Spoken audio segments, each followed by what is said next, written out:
Pekan ini KPK meluncurkan survei penilaian integritas pendidikan tahun 2023. SPI Pendidikan merupakan salah satu bentuk upaya KPK dalam memetakan kondisi integritas pendidikan di Indonesia pada lingkup peserta didik maupun ekosistem pendidikan.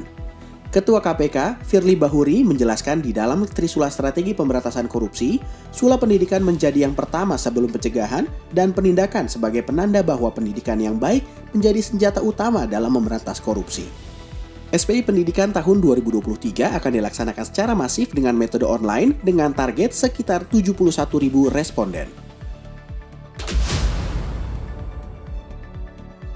Sebagai langkah awal terbentuknya reformasi birokrasi yang transparan, diperlukan penataan sistem penyelenggaraan pemerintah yang baik dan efektif. Hal ini disampaikan Wakil Ketua KPK Alexander Marwata dalam kegiatan pelatihan kepemimpinan nasional tingkat 1 untuk struktural kepemimpinan Pratama dan Madya Angkatan 57 tahun 2023 di ASN Corporate University, Lembaga Administrasi Negara RI, Jakarta. Peserta PKN sebagai calon pemimpin yang akan menduduki jabatan pimpinan tinggi Pratama maupun Madya diharapkan dapat bertindak secara konsisten antara apa yang dikatakan dengan tingkah laku sesuai nilai-nilai yang dianut. Sebagai bentuk dukungan terhadap upaya pemerintah dalam mewujudkan birokrasi yang bersih, efektif, dan berdaya saing, KPK menggelar rapat koordinasi pengukuran kinerja pengelolaan barang milik daerah. Ini merupakan upaya KPK bersama Kementerian Dalam Negeri, Kementerian Pendayagunaan Aparatur Negara, Reformasi Birokrasi, dan Kementerian Keuangan yang juga melibatkan 10 pemerintah daerah. Rapat koordinasi ini juga bertujuan mendorong terbitnya regulasi pengukuran indikator kinerja pengelolaan BMD oleh Kemendagri dan mendorong pelaksanaan pengukuran kinerja pengelolaan BMD pada Pemda yang terpilih sebagai pilot project sebagai baseline indeks kinerja pengelolaan barang milik daerah.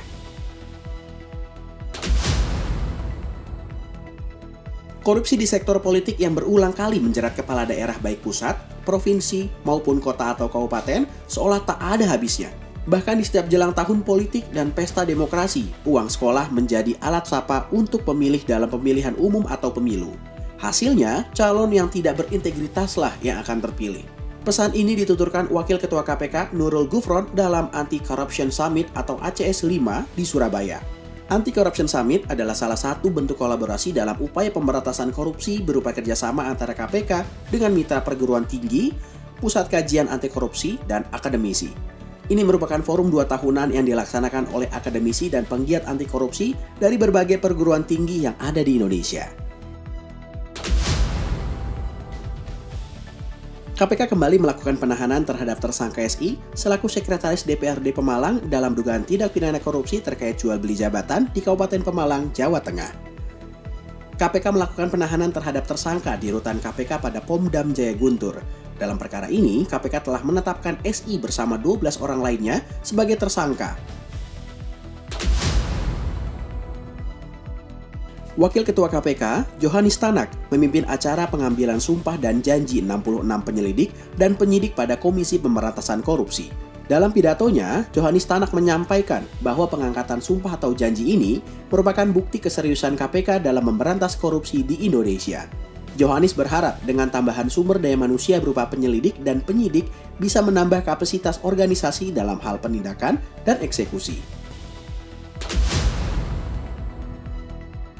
Kepala Kantor Pengawasan dan Pelayanan Bea dan Cukai Tipe Madya Pabean B Makassar ditetapkan sebagai tersangka dugaan tindak pidana korupsi penerimaan gratifikasi dan TPPU terkait pengurusan barang ekspor dan impor pada Kantor Pelayanan Bea dan Cukai Makassar.